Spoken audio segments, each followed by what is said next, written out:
오늘은 차별하여 대하지 말라, 차별하여 대하지 말라라는 제목으로 함께 은혜를 나누기를 원합니다.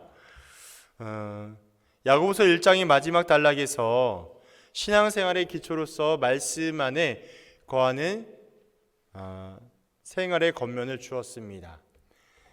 이어서 본문은 전 단락에 직접적으로 연결되는 부분으로서 하나님 말씀 안에 거하는 신앙의 자세에 이어지는 형제에 대한 차별을 경계하고 있는 말씀을 주어지고 있는 것이죠. 즉 본문은 하나님의 말씀을 받아서 이웃에게 사랑을 베풀기보다는 오히려 재산이나 빈부나 지위의 높고 낮음과 같은 외형적인 조건으로 그리스도 안에서 한 형제된 성도를 향하여 평가하고 차별했던 고린도 지역 교인들의 구체적인 잘못을 지적하고 책망하고 있습니다. 고린도 지역 교회 안에 있는 모습은 하나님의 뜻에 위반되는 죄임을 말한 후에 하나님의 뜻을 어기고 긍휼을 베풀지 않는 자는 반드시 엄중한 심판이 있음을, 또 엄중한 심판을 면치 못할 것임을 경고하고 있습니다. 더불어 긍휼한 사람과 섬김을 촉구하고 있는 바울의 권면을 보고 있는 것이죠. 오늘의 본문은 이런 배경과 의미가 있죠. 믿음은 반드시 올바른 행위를 동반한다는 사실을 강조하는 어떤 것? 야고보서의 핵심이 있죠. 야고보서의 핵심은 올바른 행위와 함께 온전한 믿음이 함께 동반된다는 핵심이 있는데요. 그 핵심의 논리를 전개하기 위한 배경으로 오늘의 본문을 이해한다고 보시면 되겠습니다.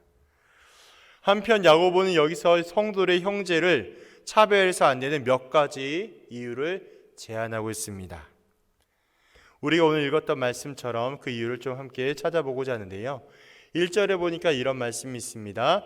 내 형제들아, 영광의 주 곧 우리 주 예수 그리스도에 대한 믿음을 너희가 가졌으니 사람을 차별하여 대하지 말라. 성도는 누구나 영광의 주 예수 그리스도를 믿는 믿음으로 받았기 때문에 성도를 향하여서 차별하면 안 된다라고 바울이 권면하고 있습니다. 예수 그리스도는 영광, 하나님의 영광 그 자체입니다. 영광의 자체이신 예수님께서 죄악으로 가득 찬 인간을 구원하시기 위해 인간의 몸으로 세상 가운데 오셨습니다. 그리고 가장 처참하고 악랄한 죽음을 맞이하면서 선택한 모든 죄인들을 구원하셨습니다. 이 사실을 믿으십니까? 네, 다 그런 줄 믿습니다. 자, 기독교는요, 이러한 바탕의 구원의 역사, 구원의 사역에 기초하고 있습니다. 마이크 좀 줄여주세요. 따라서 그리스도를 믿는 믿음의 모든 사람들은 다른 이를 향하여 볼 때에 외모와 조건과 가진 것과 모든 외적인 것을 두고 차별해서는 안 돼요.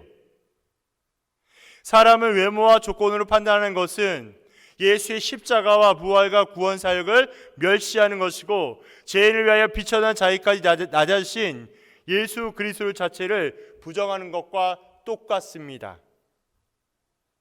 좀 더 쉽게 설명드린다면, 다른 이들을 향해서 외적인 조건으로 그들을 향하여 차별하는 자들은 자기 자신이 은혜로 얻은 구원의 능력과 효력을 부정하는 것과 똑같습니다. 생각해 보세요. 하나님의 은혜가 아니고선, 예수님의 은혜와 사랑이 아니고선 여러분들과 제가 하나님의 구원의 사역의 완성을 이룰 수 있겠습니까? 다시 말하면 내가 가심하는 내가, 가장 연약한 내가, 실수 많은 내가, 교만한 내가 예수의 십자가와 능력이 아니고서는 살아낼 수 있겠냔 말입니다. 우리 모두는 그리스도 앞에서, 하나님 앞에서 예수의 은혜가 아니고서는 단 하루도 살아갈 수 없는 연약한 존재입니다. 우리 자신이 먼저 연약한 존재인데 다른 이들을 향하여, 남을 향하여 외적인 조건과 상황을 바라보고 차별해서는 우리 자신이 하나님의 은혜를 받았다라고 얘기할 수 없다라는 이야기예요. 이것이 사도 바울이 당시 고린도 지역교회를 향하여서 그들을 향한 강력한 권면이란 사실을 기억하셨으면 좋겠습니다. 우리가 먼저 하나님의 은혜 가운데 구원의 은혜를 얻은 자이며 선물로 받은 자이기 때문에 우리 역시도 남을 향하여 바라보게 될 때에 차별하거나 구별하거나 또한 나누는 것이 아니라 하나님의 은혜와 사랑을 기억하며 남을 향하여서 차별하지 않는 우리의 마음과 태도가 너무나 중요하다는 것이죠. 두 번째는 하나님께서 이 세상에서 영적으로 가난한 자들을 선택하여서 믿음을 부유하게 하여 주시고 약속하신 나라를 상속받게 하셨다는 이유가 있기 때문에 우리는 차별해서는 안 됩니다. 5절에 나와 있죠. 내 사랑 형제들아 들을지어다. 하나님이 세상에서 가난한 자를 택하사 믿음에 부유하게 하시고 또 자기를 사랑하는 자들에게 약속하신 나라를 상속으로 받게 하지 아니하셨느냐. 여기에 나와 있는 말씀처럼 하나님께서는 이 세상에 영적으로 가난한 자들이에요. 우리의 세상적인 돈이 많고 부유하고 이런 의미가 아니라 영적으로 가난한 자를 선택하여 주시고 그들을 하여금 믿음을 부유하게 하여 주시고 약속한 날 상속받는 게 무슨 말이에요? 구원의 은혜를 주셨다라고 선언하고 있는 거예요. 제가 좀 전에 말씀을 드리는 것처럼 가난 그 자체, 가난은 좋은 것도 아닙니다. 부유한 것도 나쁜 것이 아니에요. 혹시라도 설교를 듣고 제 말씀을 듣다가 목사님이 그렇게 얘기했으니까 가난은 나쁜 것이고 부유한 게 뭔가 나은 것이고 아니 부유한 것이 나쁜 것인가? 라고 의문을 가질 수 있을 텐데요. 저는 그 문자적인 의미에 표면적으로 이해하는 게 아니라 지금 성경에 나와 있는 말씀처럼 영적으로 가난한 자를 택하여서 그들로 하여금 믿음을 부유하게 하여 주시고 약속하신 나라 구원의 은혜를 주셨다라는 것을 전제하여 말씀을 드리는 것입니다. 대부분의 경우가 부유함보다는 가난한 자들이 예수의 복음을 예수와 그리스도를 높이는 일에 먼저 앞장을 서게 됩니다. 그리고 그들은 비록 세상적으로 가난하고 연약하지만 믿음에 대하여 부유한 삶을 살아가게 되는 것이죠. 따라서 성도들은 가난한 자들을 대하여 인정하고 존경해야 하는 건 어쩌면 당연합니다.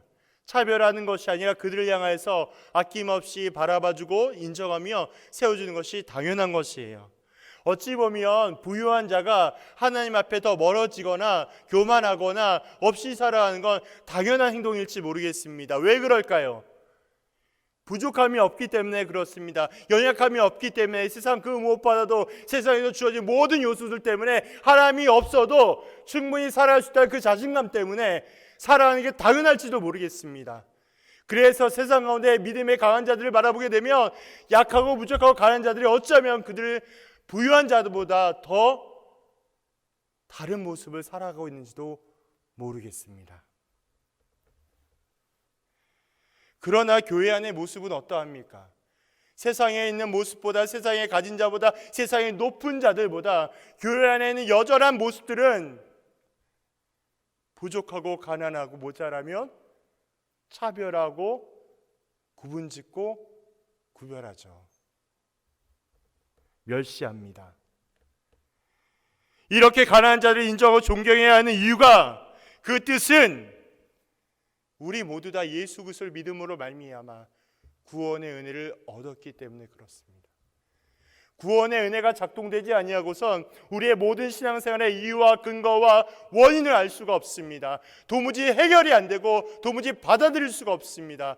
구원의 은혜가 아니고서는 그 어떤 것도 허락이 되지 않는 우리의 삶을 보게 하는 것이죠. 그래서 약속하신 나라를 상속받는다라는 것은 구원의 은혜를 누리고 그에 대한 경험을 하며 소유하는 것을 의미합니다. 이렇게 볼 때 교회 안에 가난하고 부족하고 연약한 자가 보일지라도 그들을 무시의 대상이 아니라 하나님의 구원 안에 있는 자임을 기억하며 그들의 믿음과 신실함을 인정하며 함께 교회로 세워 나아가야 합니다. 세 번째, 하나님의 말씀이 형제 차별을 금하고 이웃 사랑하기를 명령하고 있기 때문에 형제에 대하여 차별하시면 안 됩니다. 8절에 나와 있습니다.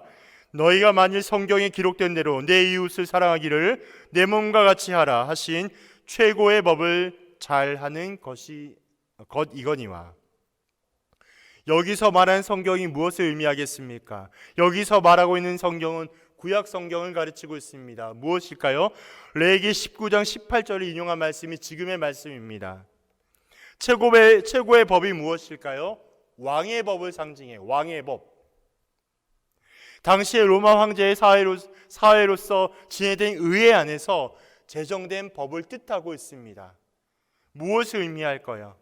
이런 왕에 대한 법, 왕법은요, 어느 누구에 의해서도 변경될 수 없으며 막강한 영향력을 가지고 있습니다. 그래서 내 이웃을 내 몸같이 살아가라는 말씀은 성도들이 하나님의 나라의 시민으로서 마땅히 지켜야 할 하나님께서 만드신 최고의 법을 말합니다. 그 법이 어떠한 환경과 사회와 세상의 영향력 때문에 변경되고 수정되고 지켜되고 안 지켜되고 이런 선택적인 의미가 아니라 당연히 마땅히 해야 할 것임을 이야기하는 것이죠. 예수님께서 이 말씀을 통하여, 이 명령을 통하여 율법과 선지자의 대강령으로 마태복음 7장 12절에 말씀하셨으며 모든 계명을 포함하는 가장 핵심적인 말씀으로 요한복음 13장 34절에도 말씀하여 주셨습니다. 무슨 말씀일까요? 이웃을 내 몸같이 사랑하는 그리스도의 말씀입니다. 따라서 이웃 사랑에게 실천이야말로 하나님의 뜻과 예수의 가르침을 완성하시는 것입니다. 이러한 실천이 있다면 사람을 구별해 차별하는 일이 없을 것이 당연합니다. 제가 거듭 반복하여 강조드리는 것이죠. 우리가 성경을 바라보게 될 때 성경은 크게 두 가지 트랙으로 나눠져 있습니다. 하나는 하나님을 내 몸과 같이 살아가라는 말씀입니다. 그리고 내 이웃을 내 몸같이 살아가라는 말씀이죠. 하나님께서 왜 이웃을 사랑하기를 하나님을 사는 것처럼 말씀을 하고 있을까요? 이웃사랑을 실천하고자 했을 때 정확한 근거와 기준이 필요했던 것입니다. 어떠한 기준에서 우리가 이웃을 사랑할 수 있겠습니까? 하나님을 사랑하는 것처럼 이웃을 사랑하셔야 됩니다. 내가 하나님을 사랑하고 하나님을 인정하고 하나님을 높이기를 바란다면 내 이웃을 향해서 하나님을 사랑하는 것처럼 내 형제와 이웃을 사랑하는 것이 마땅한 것이죠. 그런 의미로 이웃 사랑하기를 이야기하고 있는 것입니다. 네 번째는요, 형제를 차별하는 자에게는 하나님의 준엄한 혹독한 심판이 있음을 기억하셔야 합니다. 그 말씀이 12절과 13절에 나와 있는 말씀입니다. 제가 읽어드리겠습니다. 너희는 자유율법대로 심판받을 자처럼 말도 하고 행하기도 하라. 긍휼하지 아니한 자에게는 긍휼 없는 심판이 있으리라. 긍휼은 심판을 이기고 자랑하느니라. 12절에 나오고 있는 자유의 율법이 무엇입니까? 이 말씀은 야고보서 1장 25절에 언급되고 있는 온전한 율법을 상징하고 있습니다. 이제까지 모세 율법을 통하여 교훈하고 있는 야고보는 이제 예수의 복음을 통하여 교훈하고 있습니다. 성도는 억압하고 정죄받는 모세 율법에서 해방되어서 자유하게 만드는 그리스도의 복음에 속하였다라고 선언하고 있습니다. 더 이상 율법의 멍에 매이지 말고 율법의 구속에 얽매이지 말고 복음의 참된 자유를 누리라고 선언하고 있는 것이죠. 그래서 더 이상 모세 율법의 요구하는 의미에 매여있지 않다라는 것을 우리는 알 수 있는 것입니다. 하지만 여기에 우리가 좀 더 집중하며 경계할 것이 있죠. 또 기억할 것이 있습니다. 무엇일까요? 이것은 자유하게 되었으니, 우리가 율법에서 자유하게 되었으니 율법을 더 이상 지키지 않아도 된다는 것이 아니라는 거예요. 다시 이야기하면 이 자유에 대한 의미를 어떠한 방종과 내 마음대로 해석하여서 내 멋대로 살란 말이 아니라는 거예요. 착각하면 안 된다라는 겁니다. 성도에게 새로운 의미가 주어졌으니, 새로운 책무가 주어졌으니, 그 책무가 무엇이냐? 바로 긍휼하라는 거예요. 긍휼이 뭐예요? 불쌍히 여기고 아끼고 사랑하고 이게 보다듬어 주는 것. 왜 긍휼해야 할까요? 하나님이 우리의 죄악을 바라봤을 때 공의와 정의의 심판을 우리는 마땅히 죽어야지만 하나님의 긍휼하심으로 말미암아 독생자 예수를 통하여 우리를 온전하게 죄사해 주셨던 것처럼 그 긍휼함이 우리가 이웃을 사랑하기에 그 기준과 그 방법대로 해야 한다는 것을 교훈하고 있기 때문에 그렇습니다.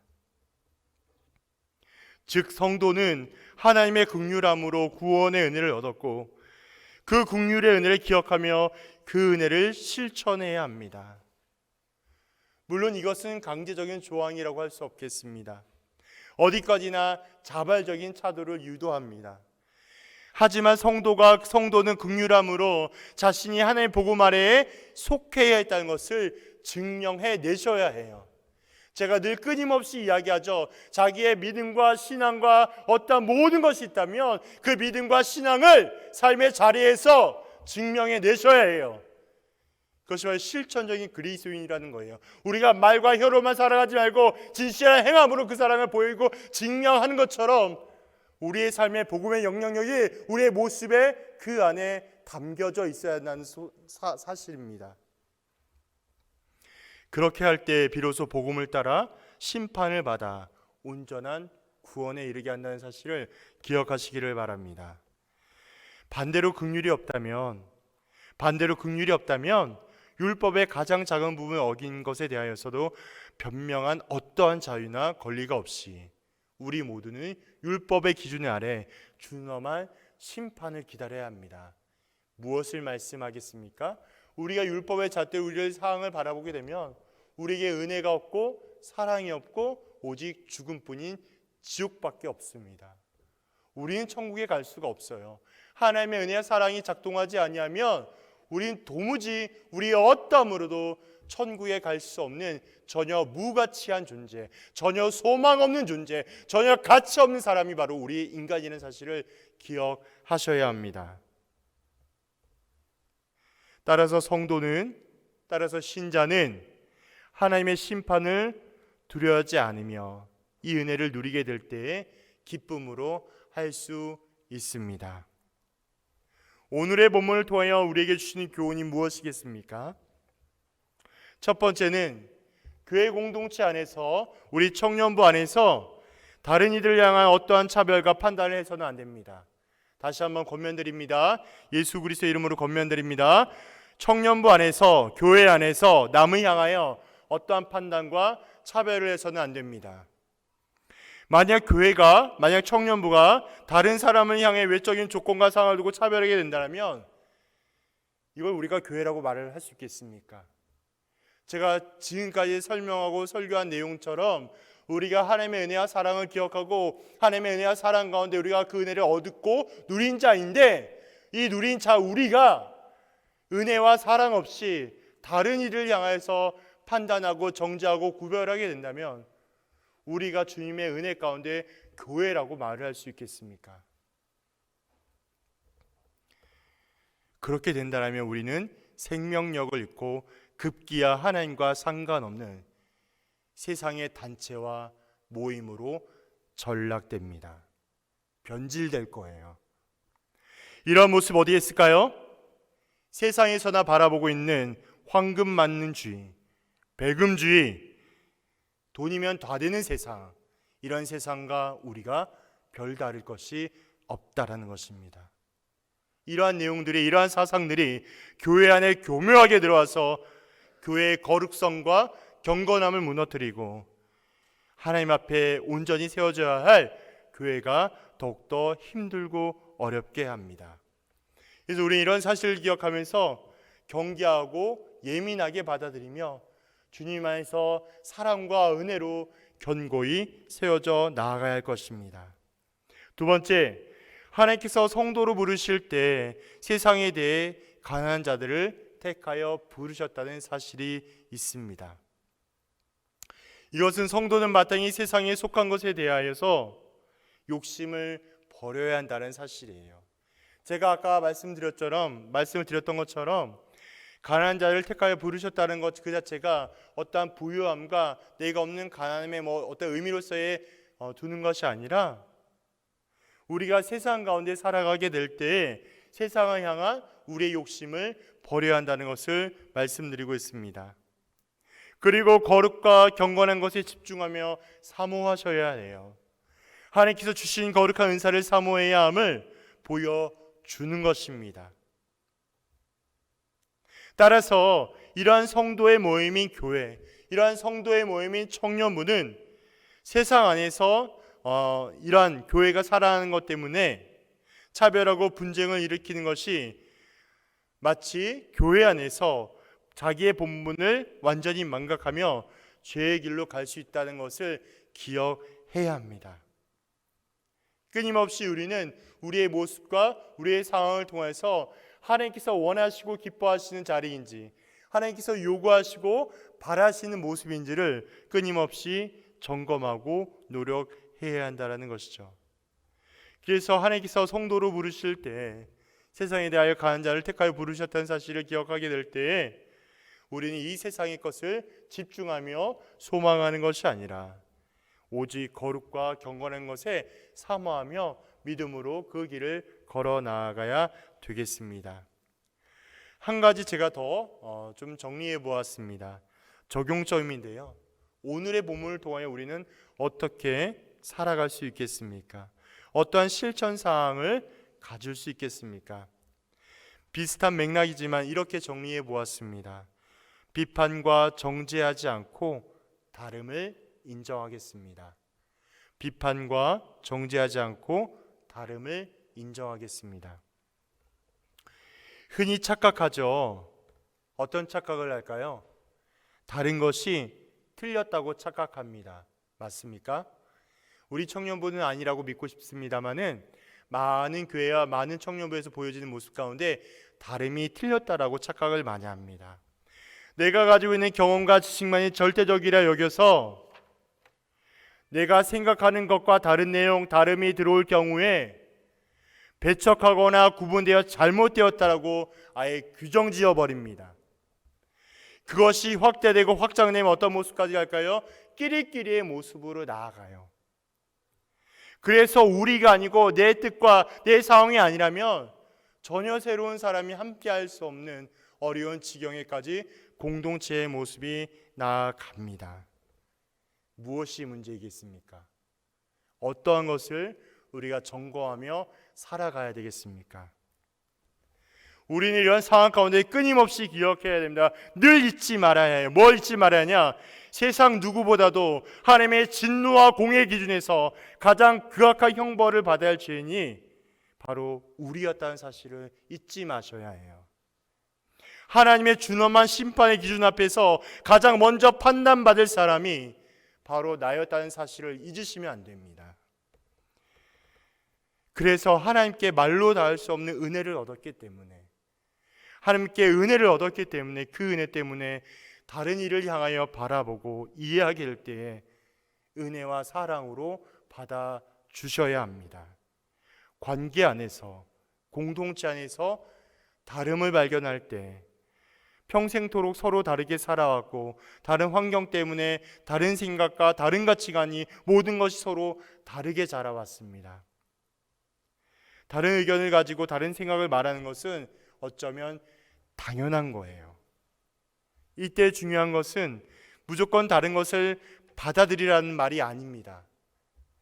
다른 것을 발견하게 되었을 때 서로 원활하고 풍성한 소통, 대화를 통해서 하나님께서 가장 기뻐하시는 교제, 하나님께서 가장 원하시는 관계와 공동체가 될 수 있도록 서로 노력하며 아름답게 만들어가야 합니다. 다름에 대하여서 서로 다른 생각을 가지고 형성하다 보면, 또한 마음 맞는 사람끼리 교제하게 된다면 우리는 세상에 나아가 침묵하는 사람과 다를 바가 없음을 잊지 않기를 부탁드립니다. 우리는 하나님의 절대적인 은혜와 사랑으로 예수 그리스도의 보혈의 능력으로 경험하며 성령의 인도와 도우심으로 살아가는 우리는 그리스도인입니다. 그러므로 비판하지 않고 정죄하지 않으며 다름을 인정해 나갑시다. 다름을 발견하고 소통하며 해결해 나갈 때에 하나님께서 가장 원하시고 기뻐하시는 관계, 그러한 청년부가 되기를 그리스도의 이름으로 간절히 기도합니다. 주의 영광 이곳에 가득해 우린 손을